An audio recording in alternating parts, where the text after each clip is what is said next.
O vídeo aborda um debate político sobre o programa habitacional proposto por um candidato à Prefeitura de São Paulo. Ele promete implementar o maior programa habitacional da história do Brasil, focando em construir e reformar casas nas periferias, transformar imóveis vazios e garantir urbanização em favelas.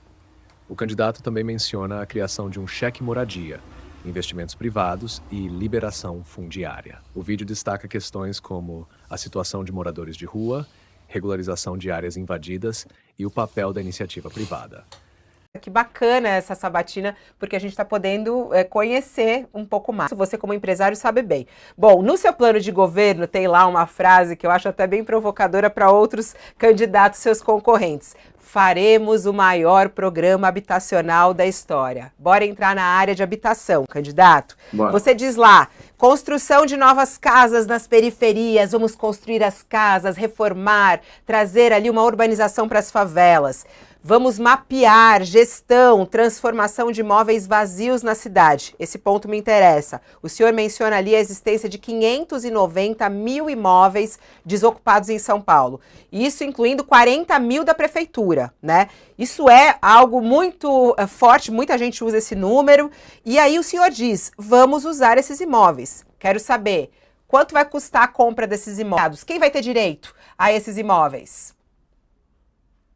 Um beijo para todo mundo aí, olha que número bonito. 13 mil pessoas assistindo aí no UOL. Tamo 13 junto, não, tá mais de 70 mil aqui, ó. 73 mil. Eu tô assistindo no YouTube aqui, pô, acho que deve ser outro ligar. 73 mil, não diminui a nossa audiência, pelo amor de Deus, candidato. Sim, diminui não, eu sou o único que dá essa audiência para vocês, não tem outro candidato que consegue chegar nisso aí. Mas parabéns para nós, e parabéns pela nobreza aqui.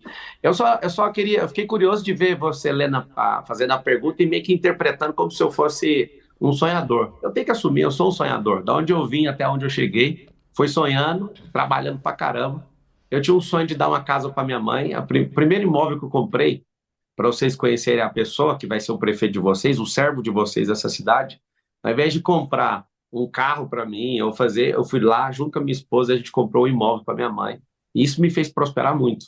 Com o meu dinheiro, eu tenho apoiado e ajudado a reconstruir, a desfabelizar um vilarejo ali em Kamizungu, em Luanda, na Angola, na África, em África. Sonhar com o prefeito.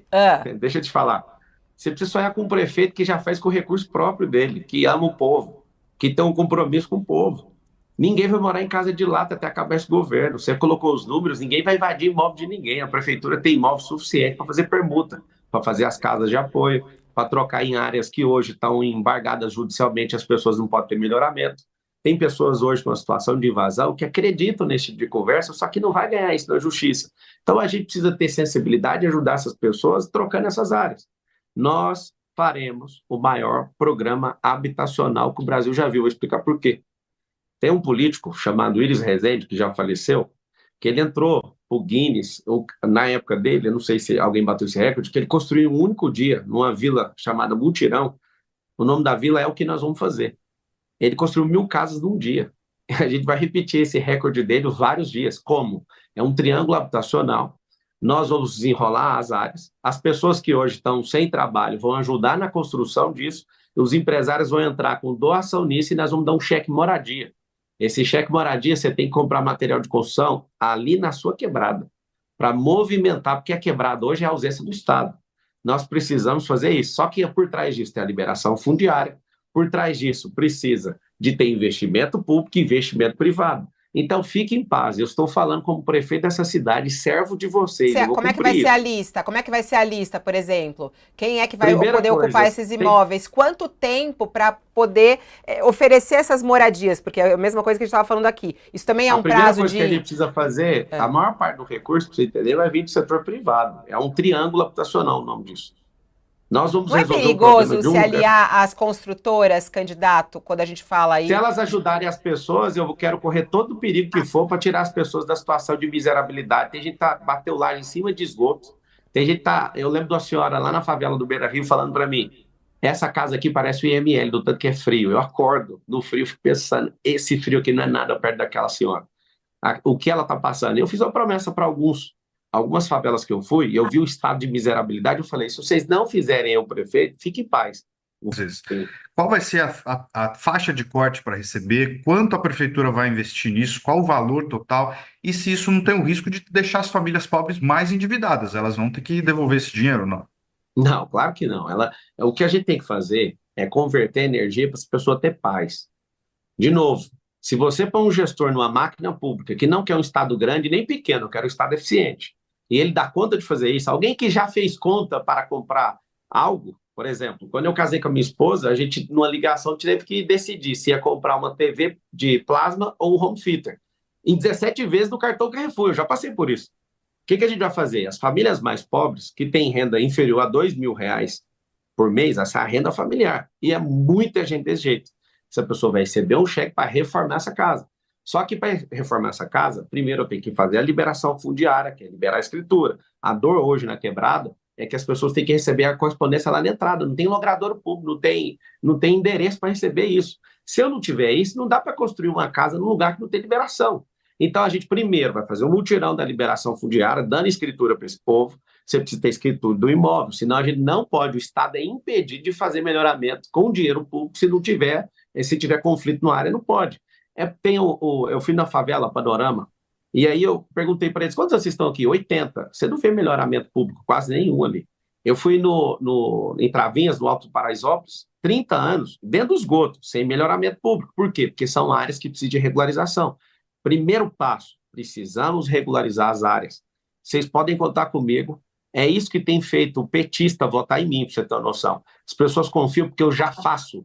Eu não estou falando que quero ou que sonho, eu já faço, sei como fazer, invisto a minha energia pessoal, meu dinheiro, meu tempo, os meus sócios, meu network para fazer isso, e nós vamos fazer isso em São Paulo. Agora, assistindo, obrigado pela audiência. Os assuntos são complexos e a gente tem um tempo curto. O prédio de 1 quilômetro. Você disse que quer construir um prédio de 1 quilômetro em São Paulo para atrair o turismo. E que não vai colocar R$ 1 de dinheiro público, vai ser E só dinheiro da caneta. da iniciativa privada. Na Arábia Saudita, que tem o poder de atração de recursos, né, pelos dólares do petróleo, já está demorando 10 anos. E o projeto lá está estimado um custo de US$ 1,2 bilhão. Eu queria saber quais são os investidores que você tem aí na manga que acham que vai ter retorno investir nesse prédio de 1 quilômetro em São Paulo. A construtora FG lá do Balneário Camboriú vai construir o maior residencial do mundo. Lá eles são visionários, né? Então, pessoas visionárias, quando elas se encontram e veem que isso tem viabilidade, aparecem as outras. Aqui em São Paulo, quem está disposto, quem acha que vai dar retorno? 200 famílias que se eu chamar e mostrar viabilidade como prefeito, que tem que mudar a lei, o plano diretor, tem que mudar. É de 10 em 10 anos que ele é visitado, e essa é uma questão que eu quero criar um símbolo para aumentar o turismo, criar disrupção na construção civil, aumentar emprego. O prédio vai chamar Brasil. Deixa eu só responder, Raquel. Pode, claro. Esse é um presente para o povo. Por que é um presente? Disrupção na construção civil, geração de emprego absurda. Esse prédio eu quero que ele seja na Zona Sul, no meio da periferia, para valorizar a sua área, seu terreno, onde você mora. Hoje, São Paulo está muito concentrada.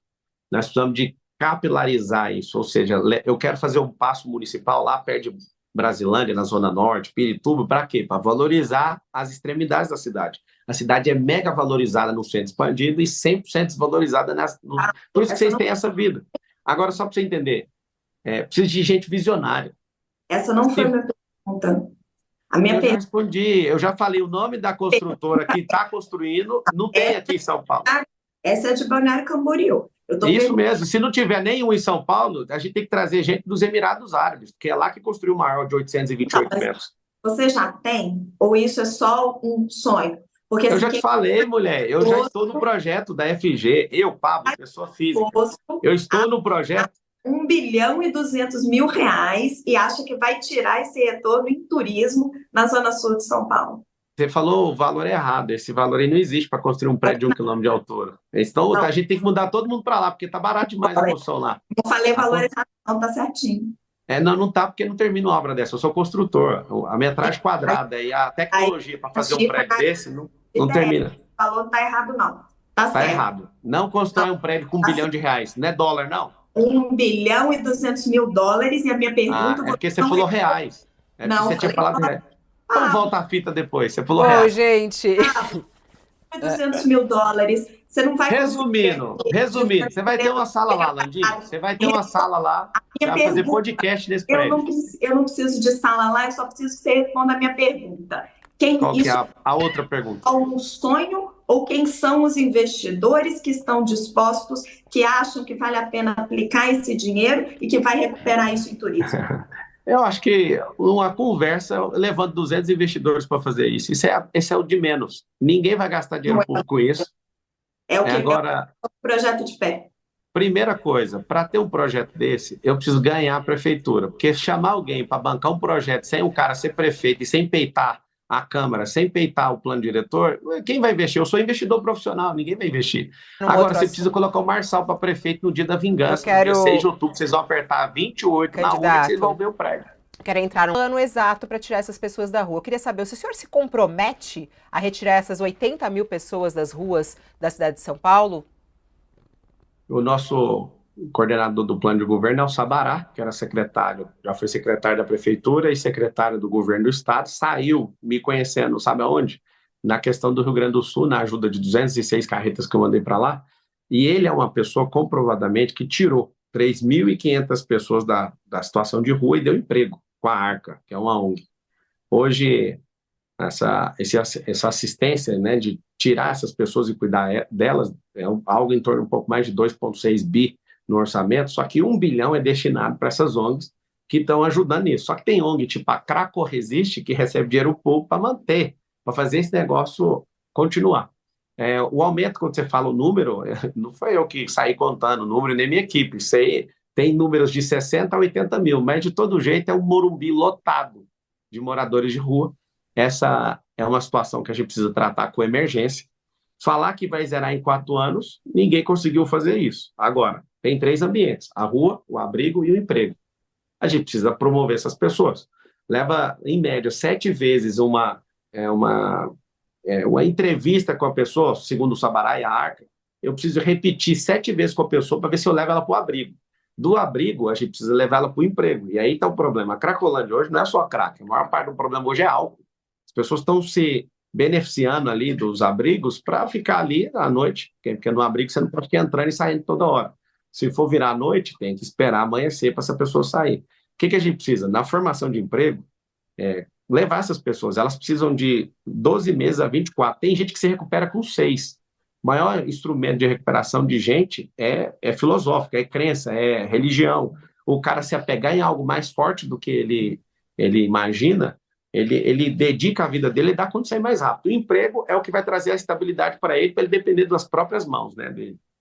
Então, o Sabará, que já lidera isso, é o cara que já tem os códigos, ele já tirou 3.500 pessoas e nós vamos fazer uma revolução em relação a isso, mas se não tiver emprego,